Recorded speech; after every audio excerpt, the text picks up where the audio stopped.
Hey guys, thank you. I'm Mike Renfro, head of region for Connatix. We are a leading video platform that's really specializing, ushering in contextual 3.0 in a cookieless solution. So very excited to be here. But before we start, I just want to say out to my home state, especially Uvalde, keep those guys in your thoughts and prayers, right? So awesome. With me today, I have Mariana Espinosa. She is head of marketing for international trade at Jpmorgan, one of the iconic white glove financial brands. How long has Jpmorgan been around for? When were they founded? I think like 150 years or so. 150 years, yeah, amazing. So Mariana is head of marketing for international global trade for Jpmorgan Commercial Banking. She is the global market coverage lead across client engagement, events, content strategy, media campaigns. She has a 15.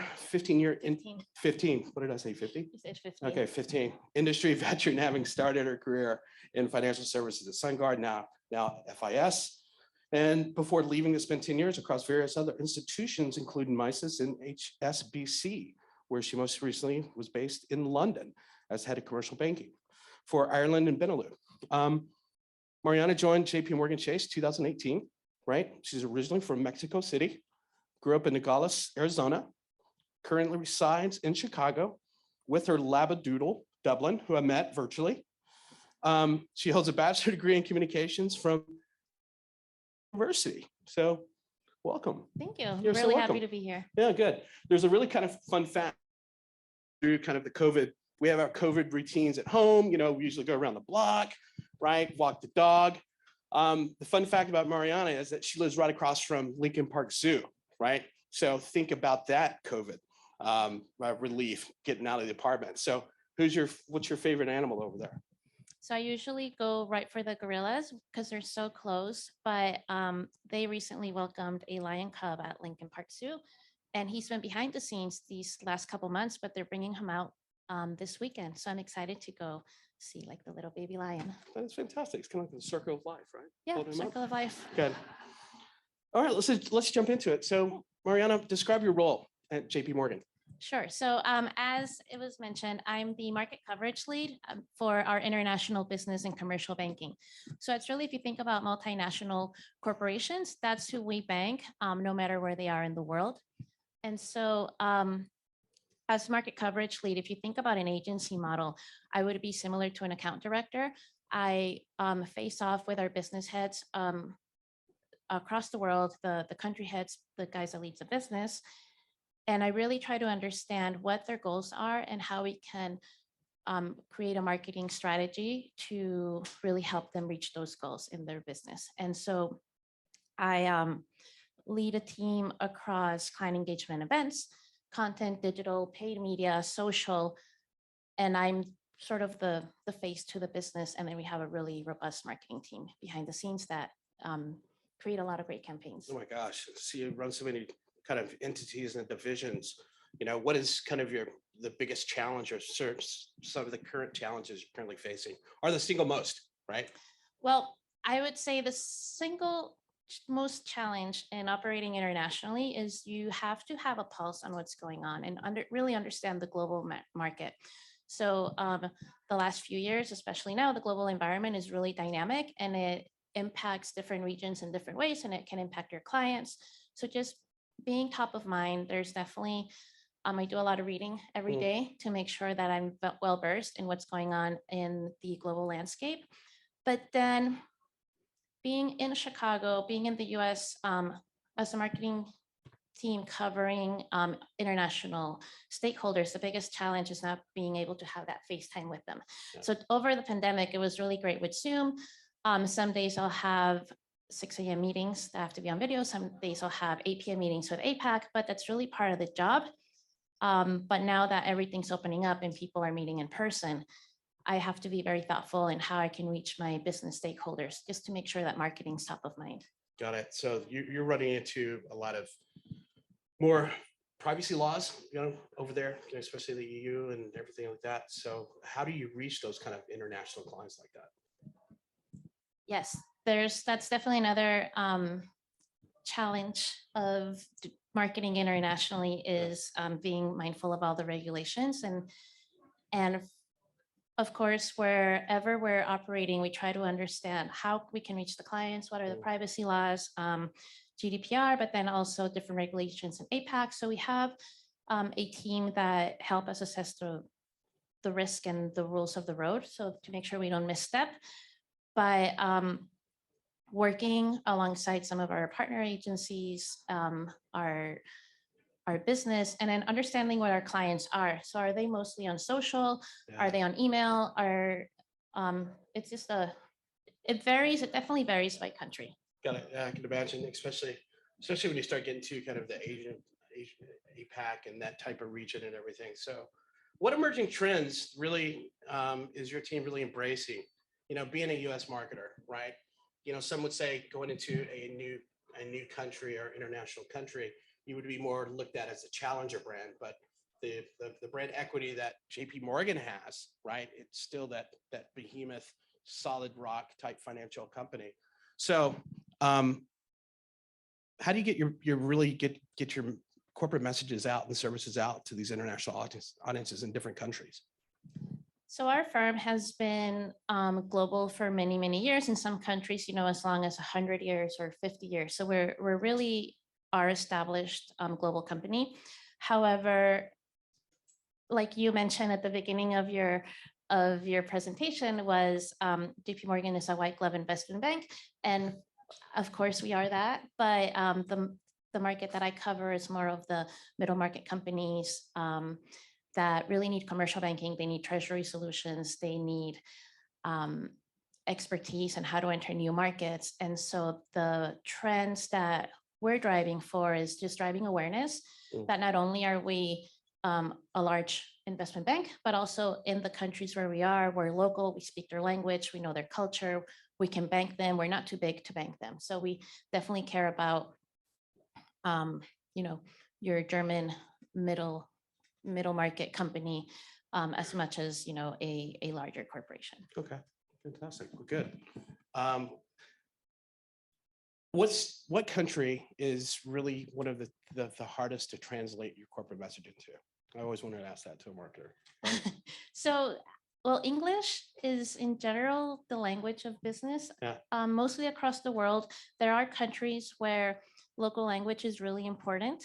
I would say that particularly in APAC, we do a lot of translations in Japanese. We do a lot of events virtually with Japanese speakers. And so for sure, the fact that it's not like a Western Roman script, it's the characters, it's a little bit challenging, but we have really good help from our business is really involved in making sure translations are correct. And then it also goes beyond just what the language is, but also how do you approach your clients. Yeah. In the US, we're very comfortable calling clients by their first name basis, but then, and depending on the region and the culture, you may want to refer to them by like doctor if they have that level, or san in Japan. So you have to be very careful and very nuanced. Oh my gosh, that kind of really goes into the next question is, can you give us a sense on the process of determining how you reach your target audiences from a channel perspective, right? Is it more leaning more digital? Is it more traditional, right? When I think about international audiences, especially in the country of Italy, right? You're going to have a lot of linear, right? Which is pretty dominant TV, right? And a lot of billboards out of home. So, what is the balance? What are you seeing? What's the trend you're seeing? Yes. Well, definitely for us, not TV or broadcast, only because we're not reaching consumers. They're more B2B. So for that, it varies across the market. It depends whether we really go hand to hand with a client and try to understand them locally at smaller events and hear from them, or we do a mix of social versus print in some markets versus email. One really interesting thing that I learned recently, where, as every brand, we're really email focused and how do we reach the clients that way? And I was talking to my business stakeholder in China. And we were talking about the email campaigns, and she said, it's great that you're going to maybe translate the campaigns into Mandarin, but my clients don't read email. The only reason they check email is because we're emailing them, but actually they're on WeChat, and a lot of brands out in APAC are putting out their message rather than a client email. They're putting it on their WeChat channels or in Moments. So it was really eye-opening that even though from our perspective, email might be the best way to reach a client, in some countries, email's not even a thing anymore. Yeah, and I would think too that Jpmorgan would have, especially when it comes to commercial banking, would have a really first party data like CRM type, who are your clients and everything. So, but it's with the various privacy laws over in Europe, it's kind of hard to kind of model out those type of audiences. So, when it comes to that focus, is it something, is social attractive to you? Is it more open web? What is it? Definitely social. Okay. From social, of course, the B2B channel is LinkedIn. So we do a lot there. Yeah. But then we just want to understand where our clients are and then where we can reach them. Okay, perfect. Thank you. Is there a campaign or program you're really proud of that this is an opportunity to kind of tease something out there right now, but yeah, can you elaborate on that? Yes, definitely. So within commercial banking in the US, we've had a proprietary survey and report. It's called the Business Leaders Outlook. And what we've done for, I think it's the last 12 or so number of years, is on an annual and then sometimes midpoint over the year, we survey our clients, and we want to know what are they thinking about the year ahead, what are some of the challenges they're facing, what are their growth expectations.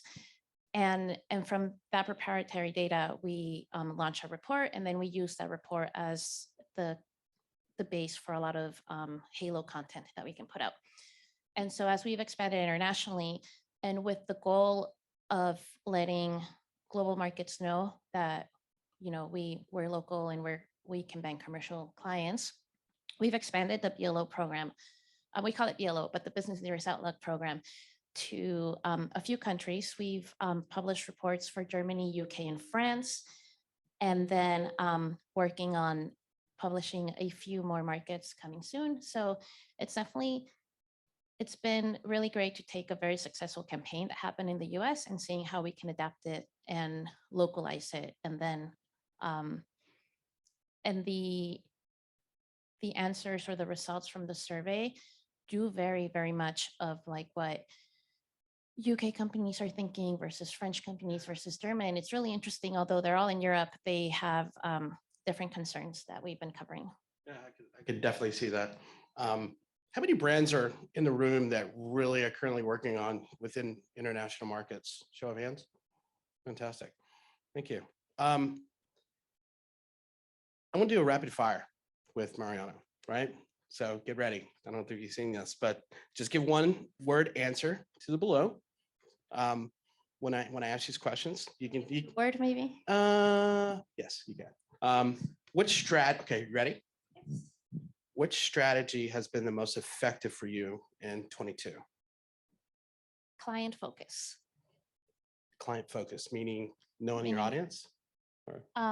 Surveying our clients, hearing what they have to say, developing content on what our clients are thinking, okay, rather than just.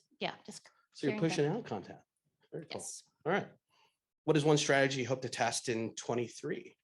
So I really want to do it's more than one word, but a global brand survey. I want to see how we have been able to move the needle with the campaigns that we've launched outside of the US, okay, and see what the perception of our brand is with our target audience. So that's something I really want to do. Got it. What is the single most important tactic to maintain a cohesive global brand's identity? That's a big one. I think that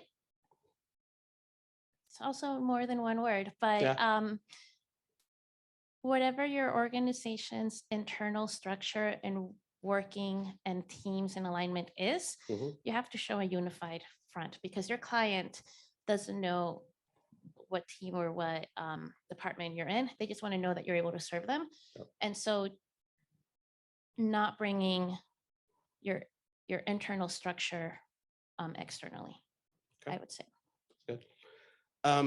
Which is more important for Jpmorgan International, search or social? Search or social? Social. Okay, that's one word. Perfect.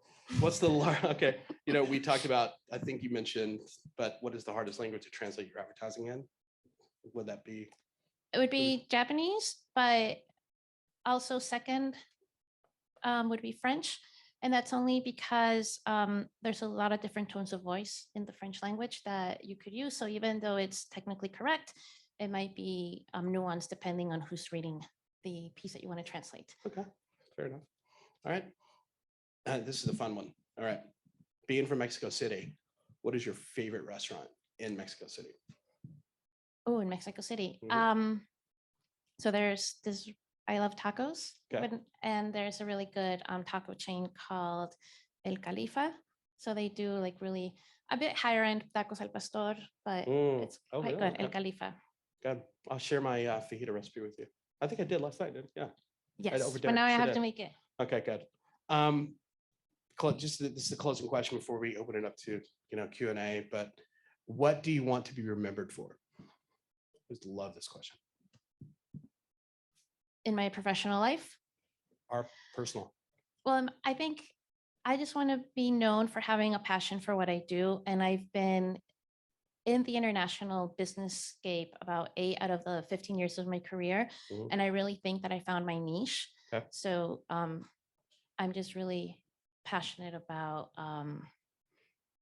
being on top of global issues and seeing how we can help our clients and making a difference. Okay. I want to add something for more personal. It has been, over the past few days, it's been a pleasure to get to know you. I really enjoyed it. And I hope we can, go grab a drink, non-business, because I really enjoyed our conversations together. So Thank you. I want to meet Dublin too. But My dog's name is Dublin. So yeah. it's another nod to international and nod to my previous role as head of marketing for Ireland. Yeah. It was kind of cool. She put, I don't know what platform you were using, but she pulled it up and she goes, "Hey, here's Dublin," and it had a beam to it, and the dog came right in front of the camera. It was he awesome. got treats. Yeah, he got treats. Yeah, so it was kind of cool, right? So Mariana, thank you very much. Thanks so much, Any Mike. questions that we have with the audience? Oh.